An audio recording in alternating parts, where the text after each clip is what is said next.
Do you feel comfortable living in the States yet? I mean, you've got the Australian accent, you're a fish out of water. Does it feel like that or you feel at home? Well, I'm glad to hear that my accent's still there because I've heard that it might have been compromised, but I'm glad that you that it hasn't. So, um, I definitely feel like a fish out of water still. It's there's I don't know, it's a different place. I love it. It's been great. It's great for music and it's great for what I do, but I definitely miss home. You must be excited though. I mean, the last year has been pretty big for you. Your album Beyond Us released, and I mean, your kind of story. And do you mind if we get into it a little bit, just talking about how you got to where you are now? Of course.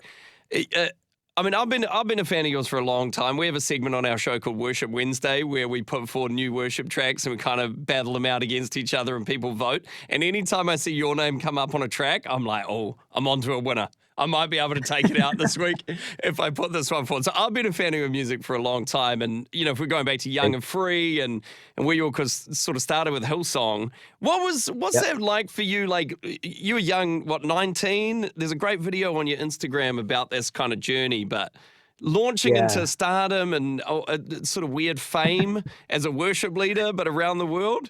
Yeah. What's that been like for you, man?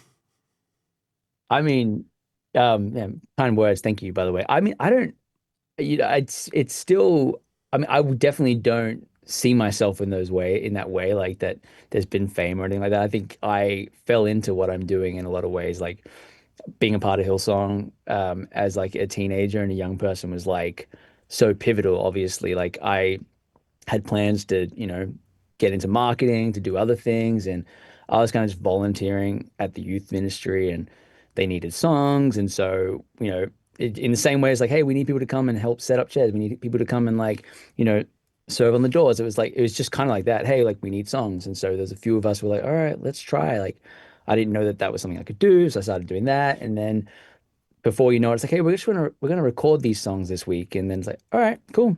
We record the songs, and then it comes out, and I think like very quickly, like life took a turn in a way that I don't think any of us at the time could have predicted. And we're traveling, and people are resonating with the songs, and so like it almost, even though it's been 10 years since, more 11 years since Young and Free, it still feels like this strange roller coaster that God takes you on that I haven't there's no like arrival moment where you're like, oh wow, now we're there. It still feels like anything could happen. And I think particularly now doing my own thing, it's very much the same. It's like, okay, like I'm just kind of walking through the doors that feel like they're open and just trusting God that He's gonna lead the way.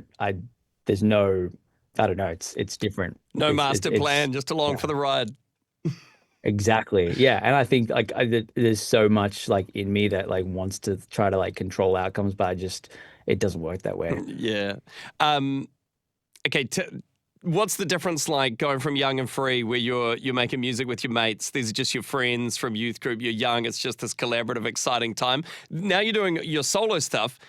Is that quite a shift to be like, oh, now all of the decisions are mine, like all of the lyrics are mine, all the music's mine, all the sound, what I'm into is all kind of up to you, or is it still quite a collaborative thing behind the scenes? Yeah, no, it is really different. I think, the collaborate like the one thing that I my favorite thing about Young and Free was the collaborative nature, the fact that there was this like shared experience of the wins and shared experience of like the things that didn't go so well. Like when we're on tour and there was something that happened that was crazy, we could all kind of share in it and laugh about it. I think that was my favorite part about Young and Free. And I think I've tried in every way to kind of bring that across into my solo journey, to all my songs I collaborate on. I involved a lot of the same people to help me write, to help me produce. Like, but the buck stops with you on your solo thing, and so you've got to trust your instincts. And I'm still trying to learn exactly like how to do that, to how to be decisive and make decisions. It's definitely a challenge, but it's been fun because I feel like I've had experience doing it with Young and Free, and now I have to like operate in it where it's like if something goes wrong, it's like, okay, that was me, you know. Yeah. So it's been good. I saw the post you did when you first dropped the album, and you thanked a lot of people, and kind of included all these names of people that had done this journey with you. But you also said thanks for sticking with me through the endless procrastination. Is that a common problem for you, procrastination? Oh my goodness. I more than anyone, I think. Like I think everyone would say that, but I lit and so indecisive. I went through so many iterations of what I wanted to do, and I think like a lot of people do that, but for me it was just like not being aware, not sure of how I wanted the record to sound, what I wanted to do. Like I think it's been a wild couple of years. Obviously, a lot has happened at Hillsong, a lot of change. And so for me, it was like it was yeah, a lot of kicking the can for a long time. And so to finally be doing something, it's like that's a win for me in and of itself. Your album from last October, I feel like you've hit your groove. I'm a big fan, so I appreciate talking to you this morning. Um, Oh, thank you. That's very sweet. can we talk a bit about the song? Like the word hallelujah, right? Like it's always Mhm. special for me when I see this in a worship song, and people never believe me when I tell them this. But hallelujah, my parents have confirmed this, was my very first word that I ever spoke as a baby. Like, Wow. which is Dude, really that's odd, right? Because no kid says like a hallelujah, like a four-syllable word. It just doesn't even make sense. And I apparently was saying this when I was like 6 months old, like way before, you could just put it down to like baby speak or something, but they were like, nah, there's something, God's behind that somehow. And then it kind of went away. And then I think I said dad or something like that later on. But what about that word sticks with you? Why is that the key title of that song? I mean, first of all, that's insane. I mean, you must be destined for greatness. That's your first word. That's crazy.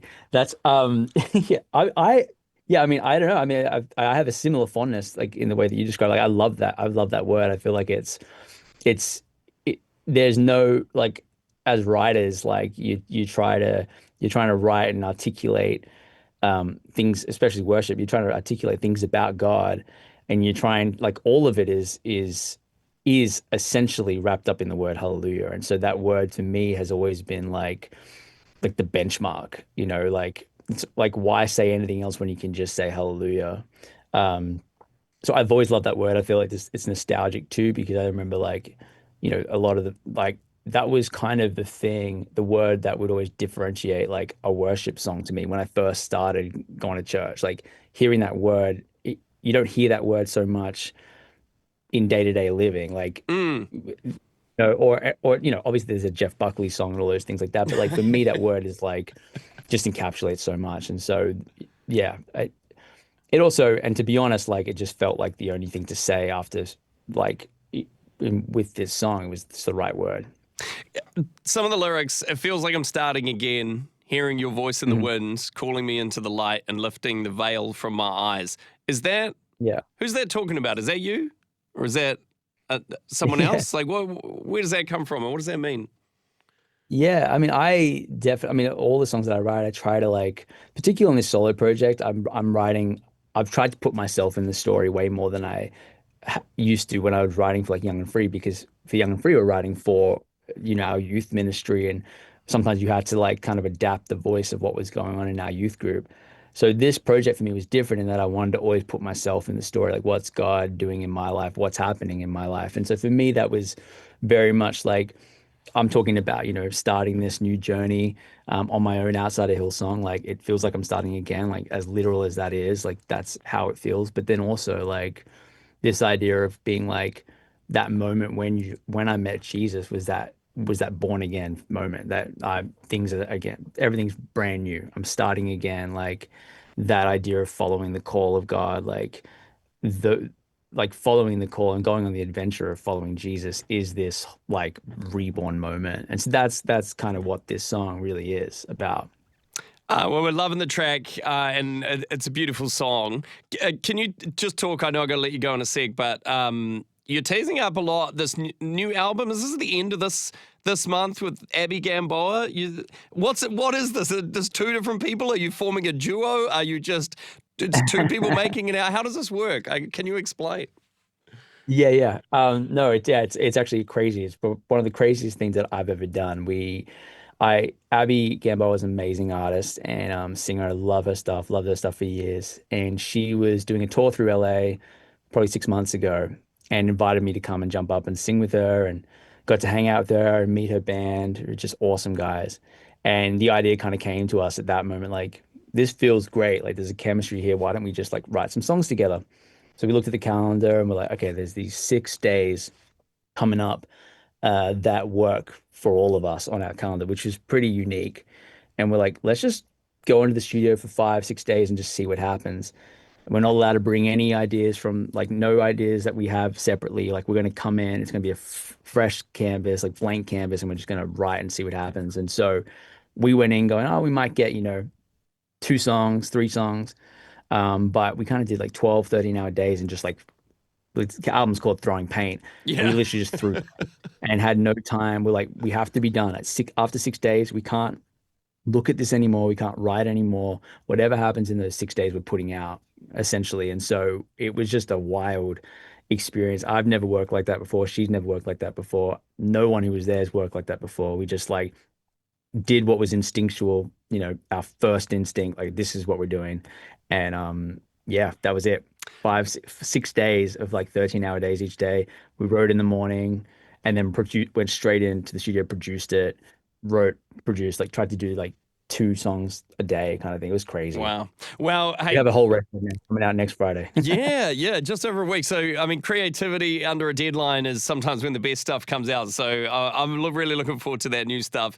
Thanks for being with us this morning, bro. Really cool with the new song, loving where you're at, and looking forward to more music in the future, man. Thanks for being with us. Yeah, thank you so much, man. Thanks for having me.